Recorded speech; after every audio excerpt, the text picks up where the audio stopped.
महीने में अगर 2 बार इस एंटी एजिंग फेस मास्क को लगाते हैं तो लूज पड़ी स्किन टाइट होने लगती है। साथ ही चेहरे पर जो बेबी हेयर होते हैं, जो फेशियल हेयर होते हैं, वो भी एक बार में ही रिमूव हो जाते हैं। तो चलो देख लेते हैं कि इस फेस मास्क को कैसे बनाना है। उसके लिए आपको चाहिए होगा गोंद। जो गोंद हम सर्दियों में लड्डू बनाते हैं वही वाली आपको गोंद लेनी है। एक आता है गोंद कतीरा। आप लोग बहुत कन्फ्यूजन में हो जाते हैं कि गोंद कतीरा लेना है या गोंद। तो ये जो आप बड़े बड़े दाने देख रहे हैं वो हैं गोंद कतीरा के। और गोंद कतीरा को जब हम भिगो देते हैं तो वो अपनी साइज़ में 4 गुना हो जाता है। तो यहाँ पे फूला हुआ गोंद था और गोंद कतीरा मैंने अलग रखा था आपको दिखाने के लिए। और आपको चाहिए होगी ये वाली गोंद जो जिसके हम सर्दियों में लड्डू बनाते हैं, वो गोंद आपको लेनी है। 2 चम्मच के लगभग आपको गोंद लेनी है और इसको मैंने भिगो कर रख दिया था पूरी रात के लिए। अगर रात में नहीं रखना चाहते हैं आप तो दिन में कम से कम 4-5 घंटा तो ये लेता ही है। तब ये इस तरीके से बिल्कुल हनी की तरह हो जाता है। फूल के जो गोंद है वो इस तरीके की आपको मिल जाएगी। तो ऐसे आपको निकाल लेना है। और मुझे थोड़ा सा ज़्यादा लग रहा था तो मैंने इसको अलग कटोरी में निकाल दिया है। अब दोस्तों इसमें एक चीज़ और ऐड करनी है, वो है कॉर्नफ्लोर। कॉर्नफ्लोर मिलाना बहुत ज़रूरी है, उसी से ये आपका फेस मास्क तैयार होता है। और कॉर्नफ्लोर में भी बहुत अच्छी मात्रा में एंटीऑक्सीडेंट पाए जाते हैं। ये फाइन लाइन्स रिंकल को जल्दी ही कम कर देता है। और मेरे पास यहाँ पे क्लिप डिलीट हो गई है। इसमें 1 चम्मच के लगभग आपको शहद, हनी ज़रूर मिलाना है। हनी बहुत अच्छा होता है स्किन के लिए, तो उसको बिल्कुल भी इस फेस मास्क में तो बिल्कुल भी आपको स्किप नहीं करना है। 1 चम्मच भर के आपको हनी मिलाना है।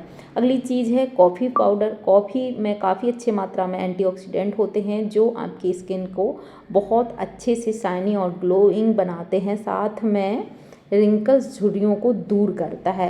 अगला जो चीज़ है 1 चम्मच भर के आपको कोकोनट ऑयल इसमें ऐड करना है। ये सारी चीज़ें इसमें मिक्स करना बहुत ज़रूरी है क्योंकि ये फेस मास्क को जब हम निकालेंगे तो ये चीज़ें होना बहुत ज़रूरी है। और फिर जब आप इसको बनाते हैं फेस पैक को तो अपने हाथ के ऊपर लगा के ज़रूर से ट्राई करिएगा क्योंकि ये जो फेस मास्क है ये काफ़ी थिक होना चाहिए, तभी जब हम इसको रिमूव करेंगे तो ये ईज़िली छूट जाएगा, नहीं तो फिर बाद में निकालने में प्रॉब्लम होती है। तो आप उसी हिसाब से इसमें कॉर्नफ्लोर को मिलाते जाएं। और मुझे थोड़ा सा कम लग रहा था तो फिर मैंने ये जो बचा के रखा था गोंद का पानी उसको भी ऐड कर दिया है।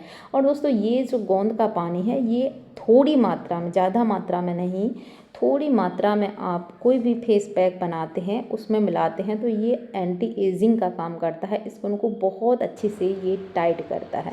बस इस तरीके से आपको ये मास्क तैयार कर लेना है। अब आपको चेहरे को अच्छे से कर लेना है, मतलब फेस साफ़ होना चाहिए जब आप इसको लगाते हैं। तो चम्मच से भी आप इसको लगा सकते हैं और हाथ से भी लगा सकते हैं। जिस तरीके से आपको लगाना चाहें, आपको अच्छा लगता है उस तरह से आपको लगाना है। अब दोस्तों इसको लगाते समय कुछ बातों का आपको ध्यान रखना है। अभी मुझे ये पतला लग रहा था तो मैंने इसमें और थोड़ा पाउडर मिलाया है, इसको थोड़ा और थिक बनाया है जिससे कि जब हम इसको लगाते हैं तो ये नीचे नहीं गिरना चाहिए। अगर नीचे गिरता है तो आप समझ जाइएगा कि ये थोड़ा सा पतला है। कि जब आप इस फेस मास्क को लगा रहे हैं तो अगर आपकी स्किन सेंसिटिव है या फिर आपकी स्किन बहुत ज़्यादा पतली है तो ये फेस मास्क आप ना लगाएं। अगर आप लगाते भी हैं तो फिर आपको, जैसे मैं छुटा रही हूँ वीडियो में, उस तरीके से नहीं छुटाना है।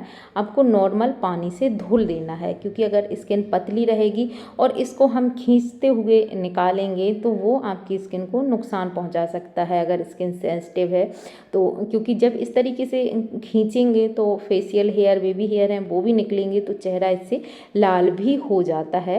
तो इस बात का आप ध्यान रखें। जब आप इसको लगाते हैं तो थोड़ी मात्रा में पहले आप पैच टेस्ट भी ले लें, आपको दर्द वगैरह ना हो फेस पर, तब आप इसको यूज करें। और इसको सिर्फ महीने में 1 बार या 2 बार ही आपको लगाना है। और जब आप ये फेस पैक लगाते हैं तो ध्यान रखें, जब आप फ्री हो तभी आप इस फेस पैक को लगाएं। आपको बिल्कुल भी बात नहीं करना है, आपको बोलना नहीं है। और ये सूखने में लगभग 30 मिनट लेता है, क्योंकि हमने काफ़ी मोटी अच्छी सी लेयर इसकी लगाई थी। और इसको लगाने के बाद आपको पंखे में नहीं बैठना है, नहीं तो ये ऊपर का सूख जाता है और फिर अंदर से गीला रहता है। तो इसको धीरे धीरे ही सूखने दें। अगर गर्मी आपको ज़्यादा लग रही है तब आप बैठ सकते हैं, क्योंकि गर्मी का सीज़न है तो बिना पंखे के तो कोई नहीं रहता है। तो आप फैन के बाद इस तरीके से आप इसको निकाल देंगे, ये निकल जाता है। लेकिन अगर थोड़ा सा गीला रहता है तो उस जगह पर ये चिपकता है। तो इसीलिए इसमें ऑयल ऐड करना और शहद डालना बहुत ज़रूरी होता है। अगर आप शहद स्किप करते हैं या फिर ऑयल स्किप करते हैं तो फिर जब निकालते हैं तो वो फिर निकलने में दिक्कत देता है, क्योंकि फेस पर चिपकेगा और आपको लगेगा भी।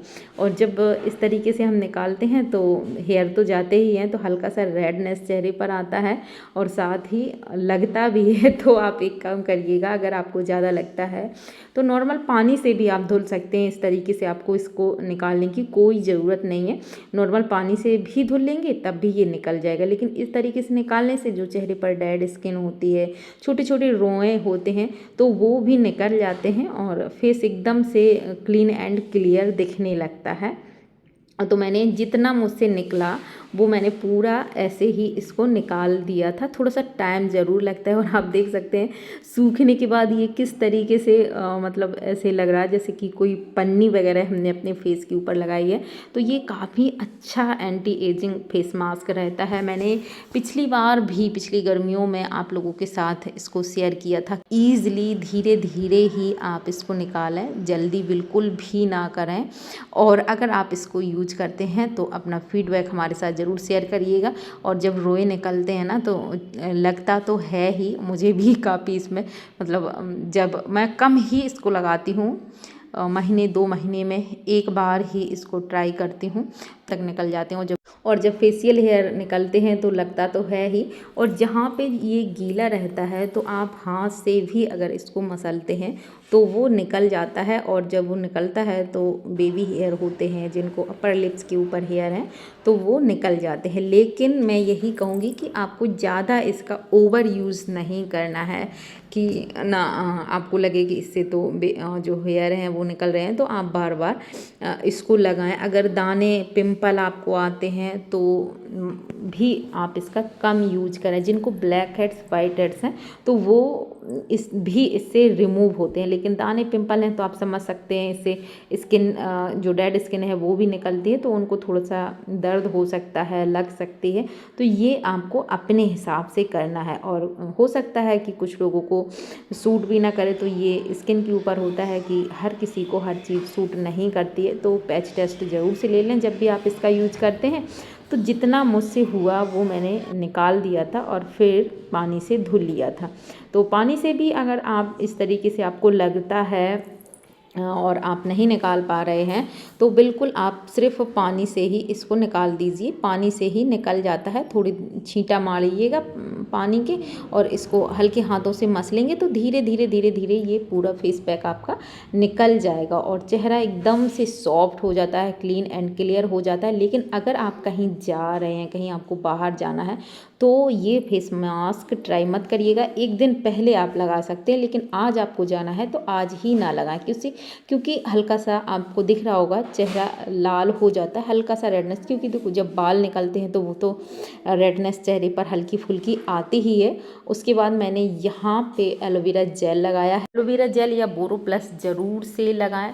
उम्मीद करती हूँ दोस्तों ये वीडियो आपके लिए बहुत ही हेल्पफुल रहा होगा। वीडियो अच्छा लगा हो तो लाइक ज़रूर से कर दीजिए और चैनल पर पहली बार आए हैं तो सब्सक्राइब करके बेल आइकन को ज़रूर से प्रेस कर दीजिए। मिलते हैं ऐसे ही एक दूसरे हेल्पफुल वीडियो में।